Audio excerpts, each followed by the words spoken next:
In this knife talk video, we're going to be looking at this knife. This is another collaboration between MassDrop and one of the best known knife designers really in the whole industry, Bob Terzuola. So Bob Terzuola is known pretty widely as the godfather of the tactical knife. He kind of helped to define what is and what isn't a tactical knife, because not all modern knives are considered tactical knives, and his definition of a tactical knife is somewhat different than I think some other people's, and I actually like his better. He does it when he says tactical knife, or when he makes a tactical knife, it's not necessarily that it's just for, military or police. It's just a knife that needs to have certain design elements that allow it to be used in a situation where you need a knife quickly that's going to work, and it's going to work for whatever you need it for. So if you go to Bob Terzuola's website, you can see, what he considers a tactical knife, and this knife has a lot of those characteristics. So again, this is called the CTF, and that stands for Compact Tactical Folder. So it's not a super big knife. You can see that it's not a brute by any means. The blade is about 3.2 inches, so some places have a blade length limit of 3.5 inches. I don't have to worry about that, but that I'm sure is helpful for some people. But it does have a lot of those design characteristics that make it a tactical folder according to Bob Terzuola. And one of those is that it has a useful blade shape. So this is a nice classic spear point blade shape. It does have a swedge and fuller on both sides of the blade, which are kind of classic Bob Terzuola design elements. And then it uses a thumb disc opening method. So that makes it really easy to open with one hand with your thumb. But again, like a lot of Bob Terzuola's custom knives, it also has a flipper.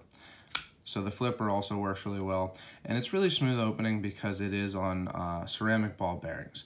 So there's a ceramic ball bearing washer pivot system. It's the stop pin is attached to the blade, like some other Wii knives that have been collaborations with MassDrop recently. So it does open and close really smoothly. The thumb disc is really easy to open. I actually find myself in use going for the thumb disc more often, I think, than the flipper, but the flipper works well too. Now you can see that the flipper isn't super pronounced, but it does have a little bit of a cutout there so that there's enough space for your finger to do a light switch style flip.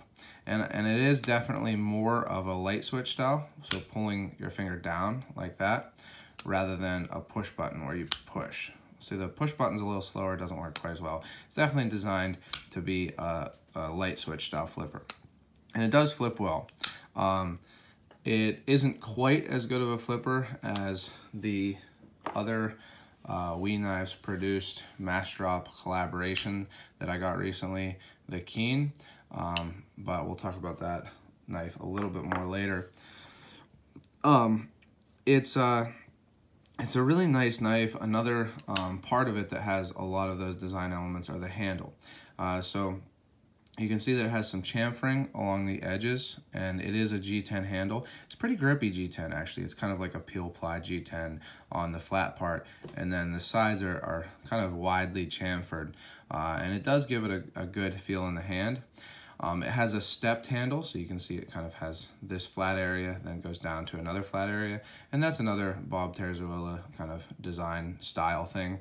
And I was a little bit concerned because it is a smaller knife. It's a only 3.2 inch blade, that it might be a little small for my hand, but I've found that all four fingers fit well on it, and it's really comfortable. I've been using it and carrying it since I got it, and it is comfortable in the hand and feels good, and is a big enough handle for my hand. You can grip it, hammer style. You can grip it pinch grip. The thumb fits really well on this disc, so that can give you a little bit more cutting power there. So the handle I really like. It again is G10. They did make a couple different colors. They made this, which is the black G10. They made a tan G10 and a green G10. And I believe all of those are available still. Now, they also made a carbon fiber version, which would be really nice. but I'm not sure if it's available still or not. But you can see it also does have a pocket clip. Now, the pocket clip isn't reversible as far as I know. It also, one thing that I do like about the pocket clip is that the screws are hidden. So I haven't taken this knife apart, but I believe that the screw goes up through the handle rather than going down through the pocket clip. And I like the look of it. It gives it kind of a sleek look that kind of differentiates it from other knives. Again, I use the another WE manufacturer knife. You know, here you see those screws. On the Terzuola, you don't really see any screws on this side other than the pivot, and then just one on this side. So it's a little bit different style. This is a frame lock with just titanium handles, so you're gonna have to see the screws unless it's pinned. And on this one here, a lot of knives, I'll use this one as an example. This is another WE manufacturer knife, and I'm going to be doing a video kind of comparing these WE manufacturer knives, so keep an eye out for that also. Subscribe to my channel if you'd like to get a notification when I post it. You can see that you see the screws there, and I think that this is a good look on the Terzuola. It gives it kind of a sleek look, I think. Now, this has a titanium liner lock, so you can see that full titanium liners, and this is going to be a strong lock. It locks up with no blade play at all, no blade play in any direction. It locks up, as you can see, you know, right around 40 or 50% there, which is a great lockup. And I think it's going to be a strong lock. Now, this is a whole nother discussion about frame locks versus liner locks, but as you can see, frame locks usually have to have a cutout to allow the lock bar to bend, whereas liner locks usually don't. So it actually comes out that the thinnest part of this liner lock is a little thicker than the thinnest part of this frame lock. Now, the frame lock itself is quite a bit wider, but you know, that's another thing. Now, something that I didn't even consider, I'm pretty sure that this is a titanium liner lock. I'll have to check on that, and if it's not, I can put that in the description below, but I'm pretty sure it is titanium. One thing, there is no lock insert. So if it is titanium, it's titanium against stainless steel S35VN, which hasn't at all given me any issue with the lockup having lock stick, but could be something to look for in the future. So that's something I'll definitely make sure of and put in the description. But another thing with this lock bar, you can see that it has some kind of jimping there. That does give it more catch for your finger when you're unlocking the knife. And then one more thing, it does have a little bit more of a cutout right there so that it's easy to fit your thumb in. And you can see that it is really smooth. It drops to your thumb, and then you can push it closed the rest of the way. If you hold your thumb a little lower and aren't afraid of hitting your thumbnail, the edge will, you know, drop the whole way down. So really, really nice knife. Really well made. Again, I'm going to be doing a video comparing the WE made knives, but I'm really impressed by these knives. It's pretty much, well, it's a little off-center.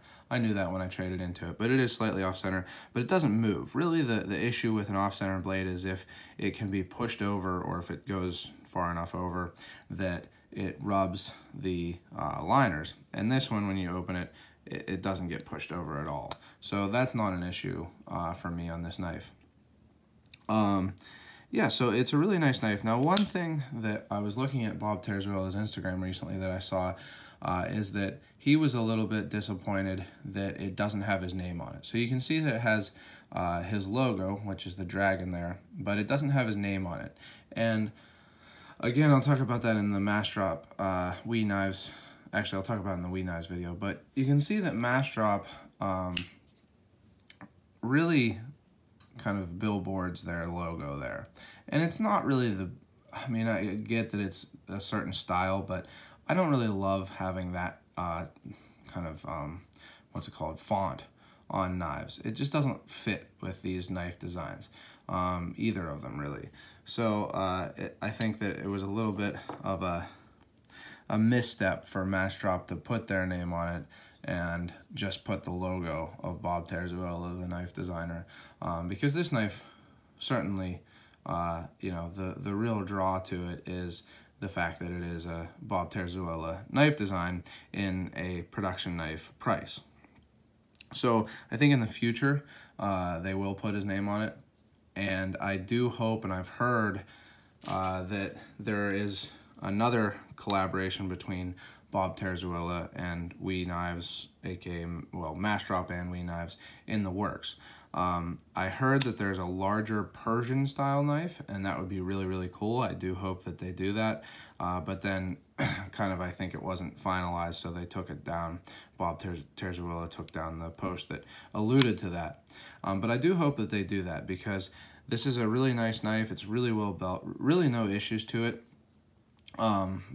built-wise. But I do think that I would like a Bob Terzuola design that's a little bigger. So these came out price-wise to about $150. I didn't buy this knife, I traded into it, but they were about $150, and you can still get them, like I say, at least in the G10 colors. So it's a good price, especially the blade, I don't think I said, is, it's on this side, S35VN, so it's a good steel. Now, this knife also actually has a little bit of that kind of patina or smoky look to it that my Keen had. So if you watch my Keen video, I talk about that. I don't know if you'll be able to see it right now, but check out the video on the Keen if you're interested in that. The S35VN that We Knives is using seems to kind of not really patina in the way that most like carbon steel patinas, but get kind of a smoky look to it in certain areas. On this knife, it's in the flats, so really right here and right here. And I don't know if you can see it there. I can notice it, but that's just because I know what it looks like. But it's really interesting to me. I don't know why. I know that, I can't remember actually now if it was Cedric and Ada or if it was Advanced Knife Bro. I think it was Cedric and Ada. They did a saltwater test to test the rust resistance of the S35VN on the Ray Laconico designed, MassDrop produced, we manufactured Keen, and it did really, really well. So it doesn't really make that much sense to me that I'm seeing this kind of smoky haze or patina on these knives if it, you know, has been shown to do well in a rust test. But it's just a, you know, I'm really interested to see that this knife also has that kind of look to it on the same steel from the same manufacturer. So I believe that it's S35VN. I'm not saying that I think that it's not S35VN. I just think that it is something that I haven't seen on S35VN from other companies. So I don't know if it's something about how they heat treat their knives. I don't know if it's something about the finish, but it is interesting, whatever it is. Well, the one kind of issue, other than the slightly off-centeredness that I found about this knife, is that the swedges are not really ground. Let's see if I can get that to focus. It doesn't really look like it's going to. But the swedges are not really ground super evenly. And actually, I can't tell if the swedges are not ground evenly or if the main bevel is not ground evenly. I wish that would focus. But, oh, there we go. So you can see that the swedges, this side, which is the clip side, comes farther forward than the non-clip side.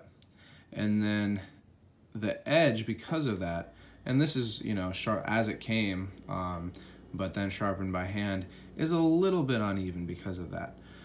It's not a huge deal. It won't really affect the use of the knife at all, but it is, you know, just something that I noticed, that the swedges are a little bit off, and that could be because the main bevels are a little bit off. But it's not going to affect how this knife cuts or anything.